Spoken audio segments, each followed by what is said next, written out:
ವಿಶ್ವೇಶ್ವರ ಹೆಗಡೆ ಕಾಗೇರಿ ಬಿಜೆಪಿಯ ಟಿಕೆಟ್ ಸಿಕ್ಕಿದೆ. ಬ್ರಾಹ್ಮಣ ಸಮುದಾಯಕ್ಕೆ ಮಣೆ ಹಾಕಿರುವಂಥದ್ದು ಮತ್ತೆ ಅಂಜಲಿ ನಿಂಬಾಳ್ಕರ್ ಇವರಿಗೆ ಟಿಕೆಟ್ ಕೊಟ್ಟಿರುವಂಥದ್ದು. ಕಾಂಗ್ರೆಸ್ ಬಿಜೆಪಿಯಲ್ಲಿ ಒಂದಿಷ್ಟು ಪೈಪೋಟಿ ಇತ್ತು ಟಿಕೆಟ್ ವಿಚಾರಕ್ಕೆ ಸಂಬಂಧಪಟ್ಟಂತೆ.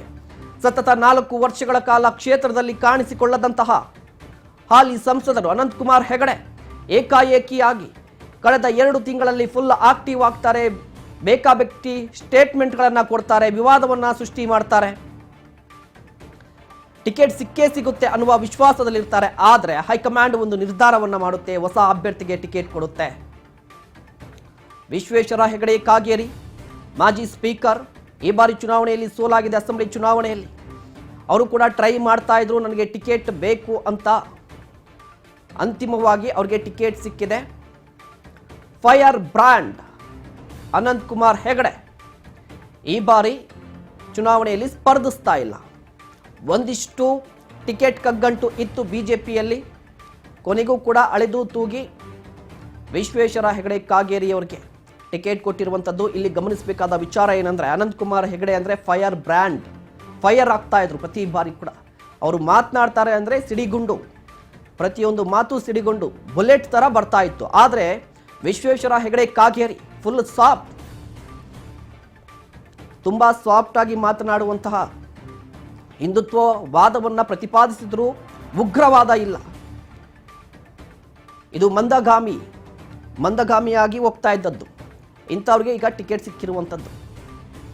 ಇದು ಉತ್ತರ ಕನ್ನಡ ಲೋಕಸಭಾ ಕ್ಷೇತ್ರದಲ್ಲಿರುವಂತಹ ಹಿಂದುತ್ವವಾದಿಗಳ ಮೇಲೆ, ಹಿಂದುತ್ವವಾದಿ ಪ್ರತಿಪಾದಕರ ಕಾರ್ಯಕರ್ತರ ಮೇಲೆ, ಸಂಘ ಪರಿವಾರದ ಮೇಲೆ ಏನೆಲ್ಲ ಪರಿಣಾಮ ಬೀರುತ್ತೆ ಅನ್ನುವ ಪ್ರಶ್ನೆ ಇದೆ. ಇನ್ನು ಕಾಂಗ್ರೆಸ್ನಿಂದ ಅಂಜಲಿ ನಿಂಬಾಳ್ಕರ್ ಜಿಲ್ಲೆಯವರು ಅಲ್ದಿದ್ರೂ ಕೂಡ ಖಾನಾಪುರ, ಕಿತ್ತೂರು, ಉತ್ತರ ಕನ್ನಡ ಲೋಕಸಭಾ ಕ್ಷೇತ್ರಕ್ಕೆ ಬರುತ್ತೆ ಅನ್ನುವ ಒಂದೇ ಒಂದು ಕಾರಣಕ್ಕೆ ಅವ್ರಿಗೆ ಟಿಕೆಟ್ ಕೊಟ್ಟಿರುವಂಥದ್ದು. ಅವರು ಕೂಡ ಟಿಕೆಟ್ ಆಕಾಂಕ್ಷಿ ಆಗಿದ್ರು. ಈ ಬಾರಿ ನೋಡೋಣ ಒಂದು ಕೈ ಅಂತ. ಯಾಕೆ ಅಂಜಲಿ ನಿಂಬಾಳ್ಕರ್ ಅವರು ಈ ಬಾರಿ ಟಿಕೆಟ್ ಪಡೆದುಕೊಂಡ್ರು ಅಂದರೆ, ಖಾನಾಪುರ, ಕಿತ್ತೂರು ಉತ್ತರ ಕನ್ನಡ ಲೋಕಸಭಾ ಕ್ಷೇತ್ರಕ್ಕೆ ಬರುತ್ತೆ. ಇದರ ಜೊತೆಗೆ ಮರಾಠ ಮತದಾರರು ಅಲ್ಲಿ ನಿರ್ಣಾಯಕ ಪಾತ್ರವನ್ನು ವಹಿಸ್ತಾರೆ. ಇದು ಒಂದು ಕೂಡ ಅವರ ಅಸ್ತ್ರವಾಗಿತ್ತು. ಜೊತೆಗೆ ಪ್ರತಿ ಬಾರಿ ಕಾಂಗ್ರೆಸ್ ಕೂಡ ಅಲ್ಲಿ ಬ್ರಾಹ್ಮಣ ಸಮುದಾಯಕ್ಕೆ ಟಿಕೆಟನ್ನು ಕೊಡದೆ ಪ್ರತಿ ಬಾರಿ ಟಿಕೆಟನ್ನು ಒಬ್ಬೊಬ್ಬರು ಚೇಂಜ್ ಮಾಡ್ತಾ ಇದ್ರು. ಈಡಿಗ ಸಮುದಾಯಕ್ಕೆ ಕೊಡುವಂಥದ್ದು, SC/ST ಕೊಡುವಂಥದ್ದು, ಮುಸ್ಲಿಂ ಸಮುದಾಯಕ್ಕೆ ಕೊಡುವಂಥದ್ದು, ಕ್ರಿಶ್ಚಿಯನ್ ಕೊಡುವಂಥದ್ದು, ಈ ರೀತಿಯಾಗಿ ಮಾಡ್ತಾ ಇತ್ತು. ಅದೇ ರೀತಿಯಾಗಿ ಈಗ ಅಖಾಡದಲ್ಲಿದ್ದಾರೆ ಅಂಜಲಿ ನಿಂಬಾಳ್ಕರ್, ವಿಶ್ವೇಶ್ವರ ಹೆಗಡೆ ಕಾಗೇರಿ, ಇವರಿಬ್ಬರು ಇರುವಂಥದ್ದು ಸದ್ಯಕ್ಕೆ. ಹಾಗಾದರೆ 2019ರ ಲೋಕಸಭಾ ಚುನಾವಣೆಯ ರಿಸಲ್ಟ್ ಏನಾಗಿತ್ತು? 2019ರ ಲೋಕಸಭಾ ಚುನಾವಣೆಯ ರಿಸಲ್ಟ್ ಇತ್ತಲ್ವಾ, ಆಗ ಮೋದಿ ಹವಾ ವರ್ಕ್ ಆಗಿತ್ತು. 2019ರ ಲೋಕಸಭಾ ಚುನಾವಣೆಯ ರಿಸಲ್ಟ್ ಅನ್ನು ನೋಡ್ತಾ ಇದ್ದೀರಾ. ಆಗ ಬಿಜೆಪಿ ಗೆಲುವನ್ನು ಸಾಧಿಸುತ್ತೆ. ಅನಂತಕುಮಾರ್ ಹೆಗಡೆ ಗೆಲುವನ್ನು ಸಾಧಿಸ್ತಾರೆ. ಭರ್ಜರಿ ಗೆಲುವು ಮೈತ್ರಿ ಅಭ್ಯರ್ಥಿ. ಯಾಕಂದರೆ ಕಳೆದ ಬಾರಿ ಅಸೆಂಬ್ಲಿ ಚುನಾವಣೆಯಲ್ಲಿ, ಲೋಕಸಭಾ ಚುನಾವಣೆಯಲ್ಲಿ, 2019ರ ಲೋಕಸಭಾ ಚುನಾವಣೆಯಲ್ಲಿ ಉತ್ತರ ಕನ್ನಡ ಲೋಕಸಭಾ ಕ್ಷೇತ್ರವನ್ನು JDSಗೆ ಕಾಂಗ್ರೆಸ್ ಬಿಟ್ಕೊಟ್ಟಿತ್ತು. ಹೀಗಾಗಿ ಅಲ್ಲಿ ಮೈತ್ರಿ ಅಭ್ಯರ್ಥಿ ಅಖಾಡಕ್ಕೆ ಇಳಿದಿದ್ರು ಆನಂದ್ ಅವರು. ಅವರ ವಿರುದ್ಧ ಅನಂತಕುಮಾರ್ ಹೆಗಡೆಯವರು ಸಾಕಷ್ಟು ದೊಡ್ಡ ಅಂತರದಲ್ಲಿ ಗೆಲುವನ್ನು ಸಾಧಿಸ್ತಾರೆ. ರಿಸಲ್ಟನ್ನು ನೋಡ್ತಾ ಇರುವಂಥದ್ದು 2019ರ ಲೋಕಸಭಾ ಚುನಾವಣೆ ಇತ್ತಲ್ವಾ, ಅದು ಮೋದಿಯವರ ಹವಾ ಜೊತೆಗೆ ಹಿಂದುತ್ವದ ಮೇಲೆ ನಡೆದಂಥ ಚುನಾವಣೆ. ಒಂದಿಷ್ಟು ಬೆಳವಣಿಗೆ ಆಗಿತ್ತು. 2019ರ ರಿಸಲ್ಟ್, ಅನಂತಕುಮಾರ್ ಹೆಗಡೆ 7,86,042 ಮತಗಳನ್ನು ಪಡೆದುಕೋತಾರೆ. ಅದೇ ರೀತಿಯಾಗಿ ಮೈತ್ರಿ ಅಭ್ಯರ್ಥಿ ಆನಂದ್ ಅಸ್ನೋಟಿಕರ್ 3,06,393 ಮತಗಳನ್ನು ಪಡೆದುಕೋತಾರೆ. ಮೈತ್ರಿ ಅಭ್ಯರ್ಥಿಯಾಗಿ ಕಣಕ್ಕಿಳಿದಿರ್ತಾರೆ. ಕಳೆದ ಬಾರಿ ಇವರು ಗೆಲುವಿನ ಮತಗಳ ಅಂತರವನ್ನು ನೋಡೋದಾದರೆ 4,79,649 ದೊಡ್ಡ ಮತಗಳ ಅಂತರ. ಇದು ಅತಿ ದೊಡ್ಡ ಲೀಡ್ನಲ್ಲಿ ಗೆಲುವನ್ನು ಸಾಧಿಸ್ತಾರೆ ಅನಂತಕುಮಾರ್ ಹೆಗಡೆ ಅವರು. ಬರೋಬ್ಬರಿ 4 ಲಕ್ಷ ಅಂದರೆ ಯಾರೂ ಕೂಡ ಪ್ರತ್ಯರ್ಥಿ ಅವರ ಹತ್ತಿರಕ್ಕೂ ಹೋಗೋದಿಲ್ಲ, ಆ ರೀತಿಯಾಗಿ ಗೆಲುವನ್ನು ಸಾಧಿಸ್ತಾರೆ. ಇದಕ್ಕೆ ಕಾರಣ ಏನಂದರೆ ಉತ್ತರ ಕನ್ನಡ ಲೋಕಸಭಾ ಕ್ಷೇತ್ರದಲ್ಲಿರುವಂತಹ ಬಿಜೆಪಿ ಸಂಘಟನೆ, ಹಿಂದುತ್ವವಾದ. ಅನಂತಕುಮಾರ್ ಹೆಗಡೆ ಅನ್ನೋರುವಂಥದ್ದು ಅವರ ಫೈರ್ ಬ್ರ್ಯಾಂಡ್, ಅವರ ಫ್ಯಾಕ್ಟರ್ ವರ್ಕ್ ಆಗಿರುತ್ತೆ. ಈ ರೀತಿಯಾಗಿ ಇದು 2019ರ ಲೋಕಸಭಾ ಚುನಾವಣೆಯ ರಿಸಲ್ಟ್. ಈಗ 2024ರ ಲೋಕಸಭಾ ಚುನಾವಣೆ ಬಂದಿದೆ. ಹಾಗಾದರೆ ಮತದಾರರು ಎಷ್ಟು ಮಂದಿ ಇದ್ದಾರೆ, ಪುರುಷ ಮತದಾರರೆಷ್ಟು, ಮಹಿಳಾ ಮತದಾರರೆಷ್ಟು ಉತ್ತರ ಕನ್ನಡ ಲೋಕಸಭಾ ಕ್ಷೇತ್ರದಲ್ಲಿ, ಇದನ್ನು ಗಮನಿಸೋದಾದರೆ ಮುಖ್ಯವಾಗಿ ಮಹಿಳಾ ಮತದಾರರು 7,97,691 ಮತಗಳು ಉತ್ತರ ಕನ್ನಡದಲ್ಲಿ ಇರುವಂತಹ ಮಹಿಳಾ ಮತದಾರರ ಸಂಖ್ಯೆ. ಅದು ಪುರುಷ ಮತದಾರರ ಸಂಖ್ಯೆಯನ್ನು ಗಮನಿಸೋದಾದರೆ 8,09,887 ಮತದಾರರು.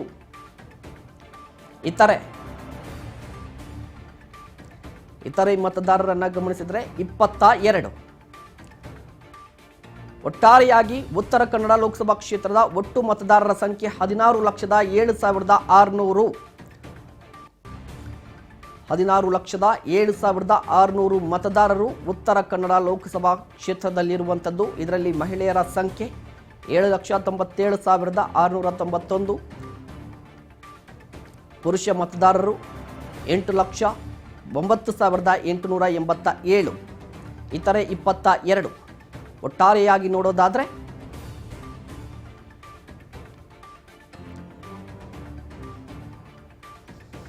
16,07,600 ಮತಗಳಿರುವಂಥದ್ದು. ಇದು ಉತ್ತರ ಕನ್ನಡ ಲೋಕಸಭಾ ಕ್ಷೇತ್ರದಲ್ಲಿ ಸದ್ಯ ಇರುವಂತಹ ಮತದಾರರ ವಿವರ, ಜೊತೆಗೆ 2019ರ ರಿಸಲ್ಟ್, ಯಾರೆಲ್ಲ ಅಖಾಡದಲ್ಲಿದ್ದಾರೆ ಅಂತ ಇದರ ಡೀಟೇಲ್ಸನ್ನು ಕೊಡ್ತಾ ಇರುವಂಥದ್ದು. ಜಾತಿವಾರು ಲೆಕ್ಕಾಚಾರವನ್ನು ಗಮನಿಸಿದರೆ ನಾಮಧಾರಿಗಳು 1,94,032 ಮತದಾರರು ಪ್ರಮುಖ ಪಾತ್ರವನ್ನು ವಹಿಸ್ತಾರೆ. ಇದರ ಜೊತೆಗೆ ಬ್ರಾಹ್ಮಣರು 1,60,413 ಮತದಾರರ ಸಂಖ್ಯೆ. ಬ್ರಾಹ್ಮಣರ ಸಂಖ್ಯೆ ಅತಿ ಹೆಚ್ಚು ನಿರ್ಣಾಯಕ ಪಾತ್ರವನ್ನು ವಹಿಸುತ್ತೆ. ಮೀನುಗಾರರು ಇರುವಂಥದ್ದು 1,30,100. ಕೊಂಕಣ ಮಠದ ಮರಾಠ ಸಮುದಾಯದವರು 90,000. ಮುಸ್ಲಿಂ 1,32,908. ಮುಸ್ಲಿಂ ಸಮುದಾಯ 1,32,908. ಲಿಂಗಾಯತ ಸಮುದಾಯ 65,000. ಹಾಲಕ್ಕಿ ಒಕ್ಕಲಿಗರು 1,21,804. SC ST 80,000. ಇತರೆ 5,59,665 ಮತದಾರರು. ಉತ್ತರ ಕನ್ನಡ ಲೋಕಸಭಾ ಕ್ಷೇತ್ರದ ಜಾತಿವಾರು ಲೆಕ್ಕಾಚಾರವನ್ನು ನೋಡೋದಾದರೆ ಇಲ್ಲಿ ಪ್ರಮುಖ ಪಾತ್ರವನ್ನು ವಹಿಸುವಂಥದ್ದು, ಬಲ್ಕಾಗಿ ಸಿಗುವಂಥದ್ದು ಮತದಾರರ ಸಂಖ್ಯೆ ನೋಡಿದ್ರೆ ಬ್ರಾಹ್ಮಣ ಸಮುದಾಯದ್ದು 1,60,000. ಜೊತೆಗೆ ಅಲ್ಪಸಂಖ್ಯಾತ ಮತದಾರರು ಅತಿ ಹೆಚ್ಚು ಬಲ್ಕಾಗಿ ಸಿಗುವಂಥ ಮತದಾರರನ್ನು ಹೇಳ್ತಾ ಇರುವಂಥದ್ದು. ಅಂದರೆ ಚುನಾವಣೆಯಲ್ಲಿ ಪ್ರಮುಖ ಪಾತ್ರವನ್ನು ವಹಿಸುವಂತಹ, ನಿರ್ಣಾಯಕ ಪಾತ್ರವನ್ನು ವಹಿಸುವಂತಹ ಮತದಾರರ ಸಂಖ್ಯೆ ಮುಸ್ಲಿಂ ಸಮುದಾಯ, ಬ್ರಾಹ್ಮಣ ಸಮುದಾಯ, ಒಕ್ಕಲಿಗ ಸಮುದಾಯ. ಈ ಸಮುದಾಯಗಳು ಪ್ರಮುಖ ಪಾತ್ರವನ್ನು ವಹಿಸುತ್ತೆ. ನಾಮಧಾರಿಗಳು 1,94,032. ಬ್ರಾಹ್ಮಣ ಸಮುದಾಯದ ಸಂಖ್ಯೆ 1,60,000. ಮೀನುಗಾರರು 1,30,000. ಕೊಂಕಣ ಮರಾಠ 90,000. ಮುಸ್ಲಿಂ 1,32,908. ಲಿಂಗಾಯತ ಮತದಾರರು 65,000. ಹಾಲಕ್ಕಿ ಒಕ್ಕಲಿಗರು 1,21,804. SC ST 80. ಇತರೆ 5,59,665. ಇದು ಜಾತಿವಾರು ಲೆಕ್ಕಾಚಾರ. ಇನ್ನು ವಿಧಾನಸಭಾ ಕ್ಷೇತ್ರವಾರು ಲೆಕ್ಕಾಚಾರವನ್ನು ನೋಡೋದಾದರೆ ಮುಖ್ಯವಾಗಿ ವಿಧಾನಸಭಾ ಕ್ಷೇತ್ರಗಳು ಕೂಡ ಪ್ರಮುಖ ಪಾತ್ರವನ್ನು ವಹಿಸುತ್ತೆ. 2019 ರಿಸಲ್ಟ್ಗೂ ಈ ಬಾರಿ ರಿಸಲ್ಟ್ಗೂ ಕಂಪ್ಲೀಟ್ ಚೇಂಜ್ ಆಗಿರುವಂಥದ್ದು. ಯಾಕಂದರೆ ಈ ಬಾರಿ ಕಾಂಗ್ರೆಸ್ ಮೇಲುಗೈಯನ್ನು ಸಾಧಿಸಿದೆ. ಹಳಿಯಾಳ ಆರ್ ವಿ ದೇಶಪಾಂಡೆ ಕಾಂಗ್ರೆಸ್ನ ಶಾಸಕರು, ಕಾರವಾರ ಸತೀಶ್ ಕಾಂಗ್ರೆಸ್ನ ಶಾಸಕರು, ಕುಮಟಾ ದಿನಕರ್ ಶೆಟ್ಟಿ ಬಿಜೆಪಿಯ ಶಾಸಕರು, ಭಟ್ಕಳ ಇದೆಯಲ್ವಾ, ಇದು ಹಿಂದುತ್ವದ ಫ್ಯಾಕ್ಟರಿ. ಇಲ್ಲಿ ಕಾಂಗ್ರೆಸ್ ಗೆದ್ದಂತಹ ಇತಿಹಾಸವೇ ಇರಲಿಲ್ಲ. ಆದರೆ ಭಟ್ಕಳದಲ್ಲಿ ಹಿಂದುತ್ವದ ಫ್ಯಾಕ್ಟರಿ ಅಂತ ಕರೆಸಿಕೊಳ್ಳುವಂಥ ಭಟ್ಕಳದಲ್ಲಿ ಈ ಬಾರಿ ಕಾಂಗ್ರೆಸ್ ಗೆಲುವನ್ನು ಸಾಧಿಸಿರುವಂಥದ್ದು. ಬಿಜೆಪಿಯ ಭದ್ರಕೋಟೆ ಅದು. ಅಲ್ಲಿ ಮಂಕಾಳ್ ವೈದ್ಯ ಅವರು ಗೆಲುವನ್ನು ಸಾಧಿಸಿದ್ದಾರೆ. ಇದು ಕೂಡ ಒಂದಿಷ್ಟು ಕಾಂಗ್ರೆಸ್ನ ಪ್ಲಸ್ ಪಾಯಿಂಟ್ ಕೂಡ ಆಗಬಹುದು. ಜೊತೆಗೆ ಸಿರಸಿ ಭೀಮಣ್ಣ ನಾಯಕ್ ಕಾಂಗ್ರೆಸ್ ಇರುವಂಥದ್ದು, ಯಲ್ಲಾಪುರ ಶಿವರಾಮ್ ಹೆಬ್ಬಾರ್ ಬಿಜೆಪಿಯಿಂದ ಗೆಲುವನ್ನು ಸಾಧಿಸಿದ್ರೂ ಕೂಡ ಇವರು ಕಾಂಗ್ರೆಸ್ ಪರವಾಗಿ ಕೆಲಸ ಮಾಡುವಂಥ ಎಲ್ಲ ಸಾಧ್ಯತೆಗಳಿರುವಂಥದ್ದು. ಕಾರಣ ಏನಂದರೆ ಈ ಶಿವರಾಮ್ ಹೆಬ್ಬಾರ್ ಅವರ ಪುತ್ರನಿಗೆ ಟಿಕೆಟ್ ಕೇಳಿದ್ರು ಬಿಜೆಪಿಯಿಂದ, ಕಾಂಗ್ರೆಸ್ನಲ್ಲೂ ಕೂಡ ಟ್ರೈ ಮಾಡ್ತಾ ಇದ್ರು. ಈಗ ನಡೆದಿರುವಂಥ ಎಲ್ಲ ಬೆಳವಣಿಗೆ ಗೊತ್ತಿದೆ. ಕಾಂಗ್ರೆಸ್ ಪರವಾಗಿರುವಂಥದ್ದು, ಕಾಂಗ್ರೆಸ್ ಪರವಾಗಿಯೇ ಕೆಲಸ ಮಾಡುವ ಎಲ್ಲ ಸಾಧ್ಯತೆಗಳಿರುವಂಥದ್ದು. ಇನ್ನು ಕಿತ್ತೂರು ಬಾಬಾ ಸಾಹೇಬ್ ಪಾಟೀಲ್ ಅವರು ಕಾಂಗ್ರೆಸ್ ಇರುವಂಥದ್ದು, ಖಾನಾಪುರ ಬಿಜೆಪಿಯ ಸೋಮಣ್ಣ ವಿಠಲ ಸವಣ್ಣ ಇರುವಂಥದ್ದು. ಈ ಖಾನಾಪುರ ವಿಧಾನಸಭಾ ಕ್ಷೇತ್ರದಿಂದಲೇ ಅಂಜಲಿ ನಿಂಬಾಳ್ಕರ್ ಅವರು ಸೋಲನ್ನು ಅನುಭವಿಸಿದ್ದಾರೆ. ಹೀಗಾಗಿ ಒಟ್ಟಾರೆ 8 ವಿಧಾನಸಭಾ ಕ್ಷೇತ್ರಗಳನ್ನು ಗಮನಿಸಿದರೆ 8 ವಿಧಾನಸಭಾ ಕ್ಷೇತ್ರದಲ್ಲಿ ಕಾಂಗ್ರೆಸ್ 5ರಲ್ಲಿ ಗೆಲುವನ್ನು ಸಾಧಿಸಿದೆ. ಟೆಕ್ನಿಕಲಿ ಅಂದರೆ ಆನ್ ದಿ ಪೇಪರ್ ಕಾಂಗ್ರೆಸ್ 5 MLAಗಳಿರುವಂಥದ್ದು. ಅದೇ ರೀತಿಯಾಗಿ ಶಿವರಾಮ್ ಹೆಬ್ಬಾರ್ ಅವರ ಫ್ಯಾಕ್ಟರ್ ಇಲ್ಲಿ ವರ್ಕ್ ಆಗುವ ಎಲ್ಲ ಸಾಧ್ಯತೆ ಇರುವಂಥದ್ದು. ಶಿವರಾಮ್ ಹೆಬ್ಬಾರ್ ಅವರು ಕಾಂಗ್ರೆಸ್ ಪರವಾಗಿ ಬರಬಹುದು, ಕಾಂಗ್ರೆಸ್ ಪರವಾಗಿ ನಿಲ್ಲಬಹುದು, ಎಲ್ಲ ಸಾಧ್ಯತೆಗಳು ಇರುವಂಥದ್ದು. ಇದು ಕ್ಷೇತ್ರವಾರು ಲೆಕ್ಕಾಚಾರ. ಕ್ಷೇತ್ರವಾರು ಲೆಕ್ಕಾಚಾರವನ್ನು ನೋಡಿದ್ರೆ ಈ ಬಾರಿ ಹಿಂದುತ್ವದ ಕೋಟೆ ಛಿದ್ರವಾಗುವ ಎಲ್ಲ ಸಾಧ್ಯತೆ ಇರುವಂಥದ್ದು. ಯಾಕಂದರೆ ಭಟ್ಕಳದಲ್ಲಿ ಈ ಬಾರಿ ಕಾಂಗ್ರೆಸ್ ಗೆಲುವನ್ನು ಸಾಧಿಸಿದ್ದು. ಭಟ್ಕಳ ಹೇಳಿ ಕೇಳಿ ಹಿಂದುತ್ವದ ಫ್ಯಾಕ್ಟರಿ ಅಂತ ಹೇಳ್ತಾ ಇದ್ರು.